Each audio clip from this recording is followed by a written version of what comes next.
Qué bueno, estamos de nuevo juntos desde este rincón de la fe. Soy Alfredo Pablo y quiero darle un abrazo y bienvenida a este tiempo de enseñar, de compartir, de aprender más sobre lo que el Señor nos va mostrando en este camino de fe.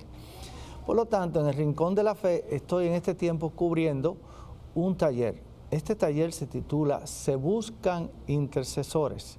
Se buscan intercesores por la necesidad que tenemos precisamente de eso, de encontrar personas que dediquen su tiempo, su pensamiento, sus espacios y sus anhelos para clamar por las necesidades de otros, que seamos como el que cubre la brecha entre el cielo y la tierra.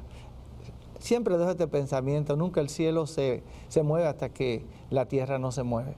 Por lo tanto, para poder romper, desatar y recibir los beneficios que Dios tiene para nosotros, hacen falta tus manos, tus pies, tu corazón, tu tiempo, tus anhelos, para clamar a ese Padre Celestial en ese camino, en esa persona, ese gran intercesor que se llama Jesucristo. Todo lo que pidamos al Padre en su nombre, el Padre siempre nos va a responder. Quiero dejarle aclarado que si se quieren comunicar conmigo, pues, por alguna pregunta, alguna inquietud, les invito a comunicarse a través de mi dirección personal de email y ahí pueden prácticamente dirigirse a mí, contarme, darme testimonio, pero también hacerme las preguntas que ustedes quieran. Hoy voy a cubrir un tema que se titula muy hermoso, se titula Jesucristo, Maestro de Intercesión. Jesucristo, Maestro de Intercesión es el tema que vamos a cubrir en este día de hoy, que es el capítulo, diríamos el tema número 20 de este taller, que está comprendido de 27 capítulos. Por lo tanto, Jesucristo, Maestro de Intercesión, y siempre lo decía y lo hablaba en parábola a sus discípulos. Sabemos que Jesucristo es Maestro, ¿verdad? Jesucristo es Maestro, ¿por qué? Porque les enseñaba a sus discípulos, pero también, aparte de ser maestro, así lo llamaban sus discípulos y lo reconocían inclusive hasta los mismos judíos de ese tiempo, ¿verdad?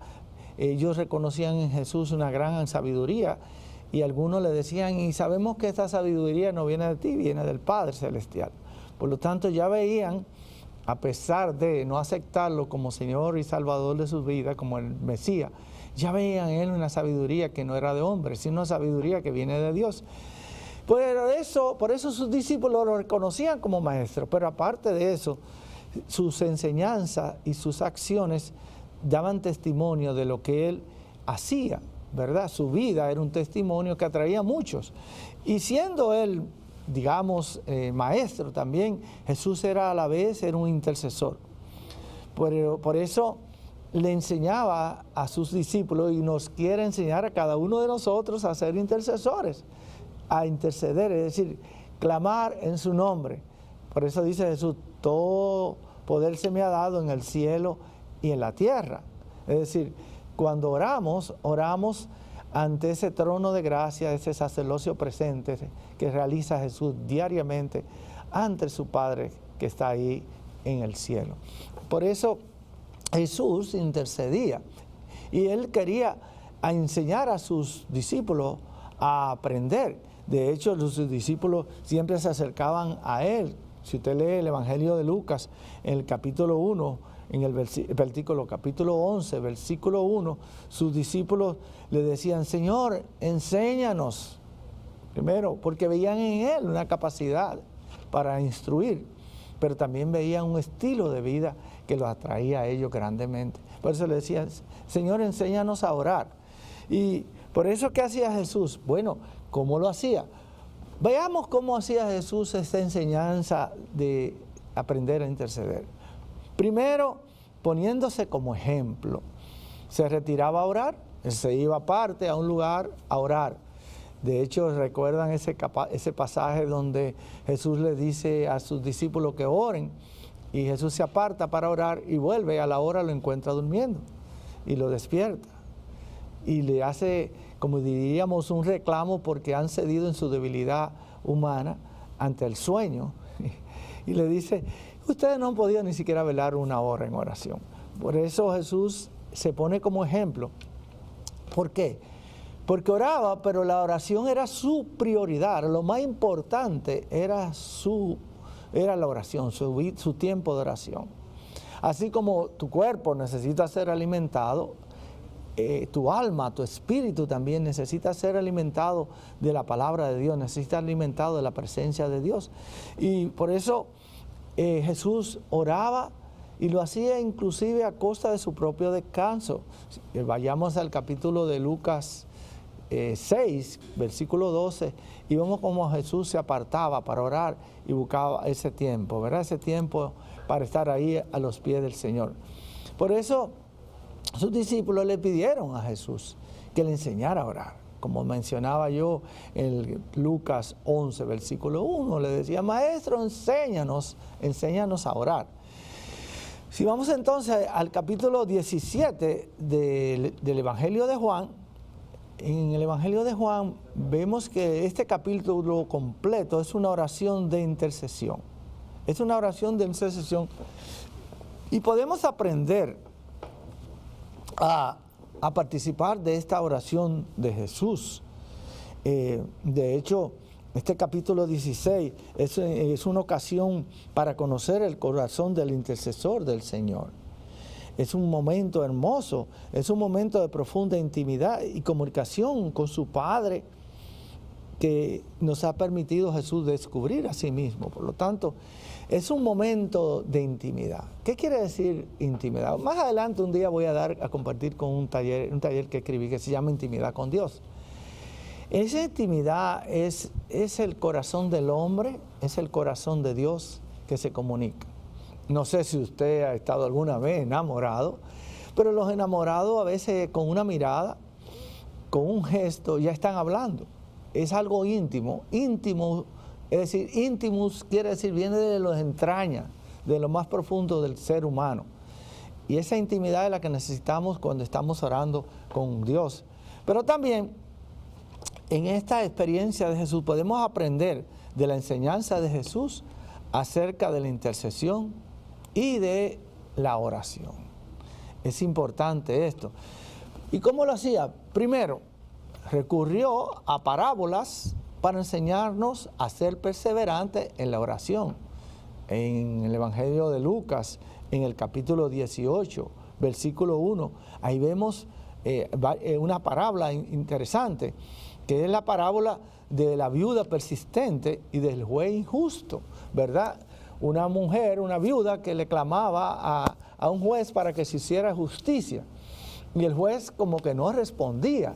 ¿Y qué hizo esta mujer? Insistía, que ya como quien dice por cansancio, el juez decidió hacerle caso a esta mujer. Y al hacerle caso, respondió a su clamor. Yo creo que el intercesor tiene que ser así, persistente.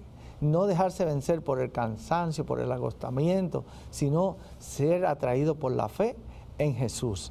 Pero también la parábola nos enseña a cosas nuevas. Por ejemplo, si usted ve el Evangelio de Lucas, capítulo 5 al 8, vemos la parábola del amigo inoportuno, ¿verdad? Que llega en la noche a tocarle la puerta. Llega en la noche a tocar la puerta y le dice, préstame un poco de harina, préstame algo. Como diciendo, no importa a qué hora tú llegas, Jesús siempre está dispuesto a escucharte. Hay veces que me dicen, hermano, usted que está tan cerca del Señor. Yo digo que todos estamos cerca del Padre Celestial en Jesucristo. Es decir, Jesús es ese camino que nos lleva al Padre. Por lo tanto, podemos ser insistentes e inoportunos en cualquier momento de nuestra vida, de nuestro día. No importa si a las 4 de la mañana tiene una necesidad. Clama a mí, dice el Señor, y yo te escucharé. Antes de que abra tu boca, ya yo sé lo que hay en tu corazón. Son palabras que nos hacen conscientes de una realidad, que tenemos un Padre que nos escucha. Y nos escucha en la persona de Jesús. Y también vemos la parábola de cómo podemos descubrir esa maravilla de Dios. Segundo, Jesús no se cansó de instruir a sus discípulos y pedirle que oraran en tiempo. y le garantizaba la respuesta de su oración. En el Evangelio de Mateo decía, Mateo 7, versículo 7 dice, pedí y se os dará.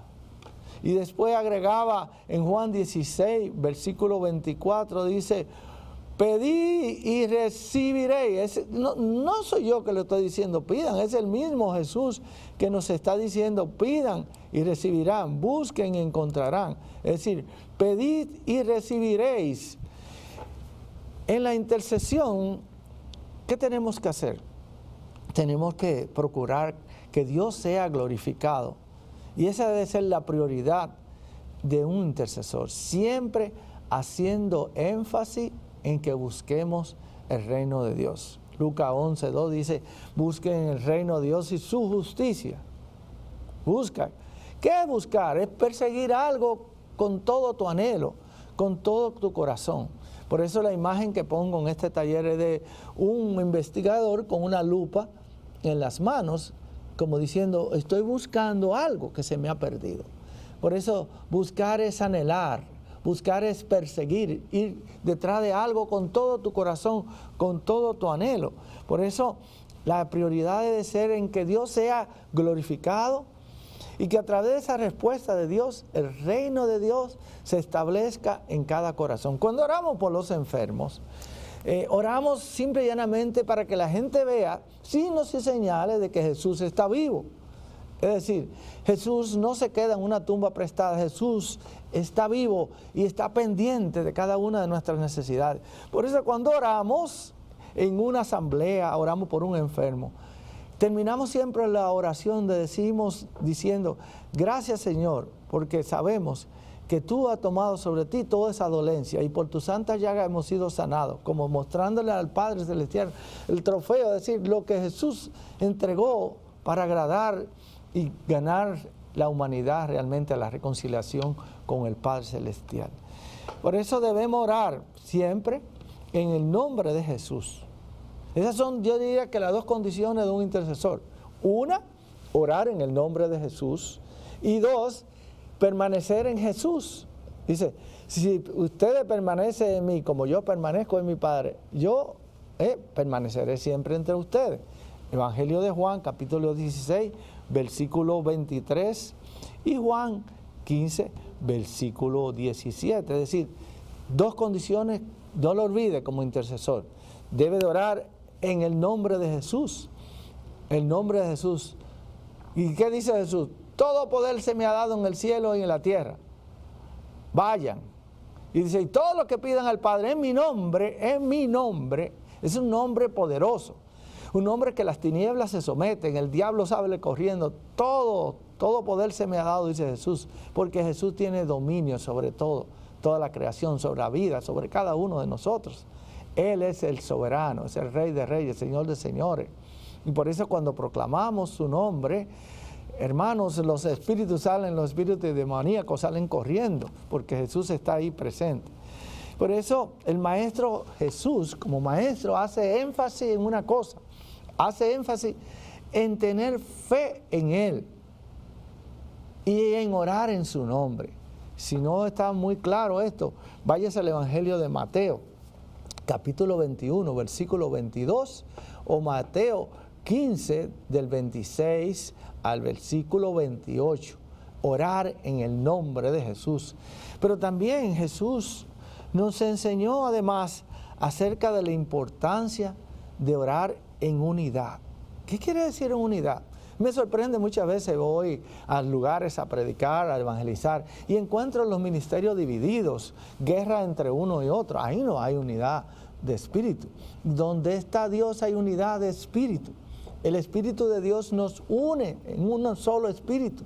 Es decir, somos uno con Dios Padre, somos uno con Dios Hijo a través del Espíritu Santo que se nos ha dado. Entonces, unidad de espíritu es clave en este tiempo de guerra. Estamos en guerra. Ustedes, no estoy hablando de una guerra de armamento, estoy hablando de una guerra espiritual, donde la familia está sometida a violencia, donde la familia está sometida a ausencia, a precariedades, a enfermedades, a falta de fe.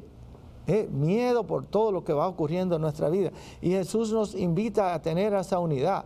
Dice, todo reino dividido sucumbe. Quiere decir que el reino de Dios no puede estar dividido entre nosotros.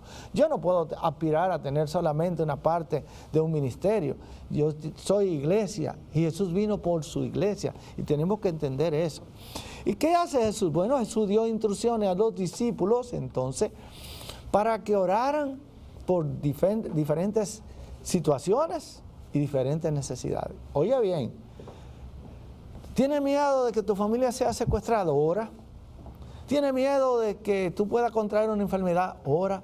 ¿Tienes miedo del tratamiento que va a ser sometido? Ora. No importa cuál sea tu caso, Jesús siempre está dispuesto a esperar tu clamor. Todo lo que pidan al Padre, en mi nombre, dice Jesús, el Padre se lo va a conceder. Ese es un tiempo de gracia, donde el Espíritu Santo todavía pulula, como digo yo, sobre las aguas. El Espíritu de Dios habita entre nosotros. Y ese mismo Espíritu es que nos convence y nos hace clamar, Abba, Padre. Por lo tanto, acerquémonos a Él, a ese trono de gracia, convencido que Él ha tomado sobre sí, todas tus pruebas, dolencias, enfermedades. El profeta Isaías nos reclama y nos recuerda, y por esas llagas hemos sido sanados. No hay prueba, no hay dificultades que no sean sanadas en el nombre de Jesús. Cada vez que se nos acercan personas para orar, o nos llaman por teléfono, o nos escriben por las páginas, nosotros simplemente oramos. Y le damos gracias a Dios porque ha escuchado ya nuestro clamor, ha escuchado también nuestra necesidad, ha escuchado nuestras pruebas, nuestra dolencia. Contaba en uno de los programas cómo hace unos 3 semanas, estando en uno de los estados aquí en Estados Unidos, en Carolina del Sur, una mujer con cáncer de etapa 4 en el seno, una mujer con metástasis en el hígado, como diríamos ya, con carta de ruta para morir, se nos acerca y le presentamos a Jesús, que está pendiente siempre para orar, para escucharnos. Oramos, clamamos en ese terrible y poderoso nombre de Jesús.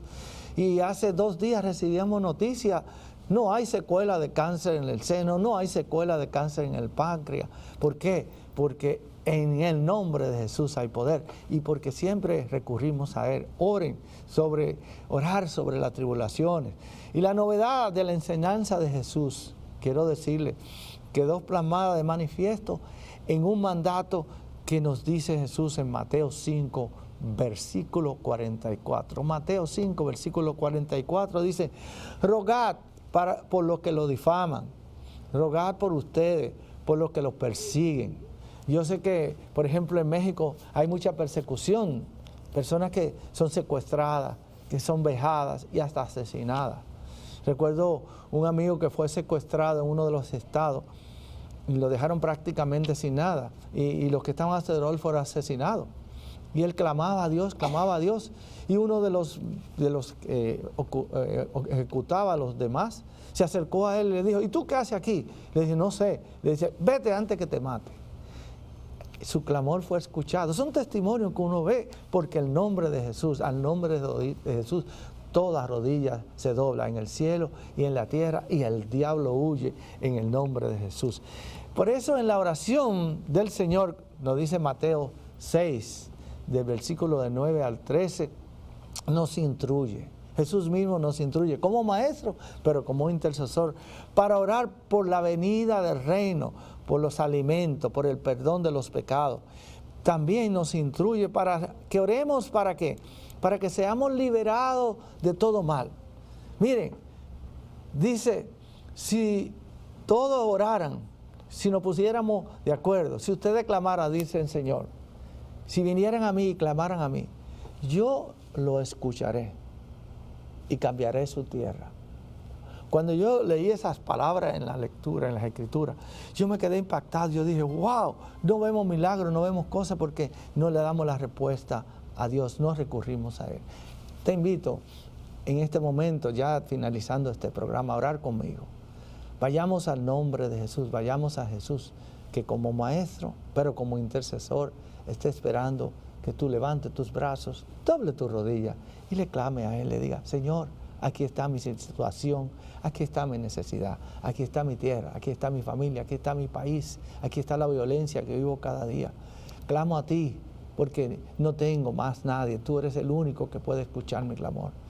Y en el nombre de Jesús, Padre, te doy gracias porque desde ya tú me has escuchado y has tomado sobre sí ese clamor que nace de mi corazón, de mi necesidad. Bendice, Señor, a toda la familia y a todos los que reciben este programa para que sean bendecidos y transformados y proclamen en todo tiempo que tú eres el Señor. El reino de Dios ha llegado a ti. No es comida, no es bebida, es gozo y alegría en el Espíritu Santo. Nos vemos en el próximo capítulo. Que el Señor te bendiga y te llene de su paz. Así sea.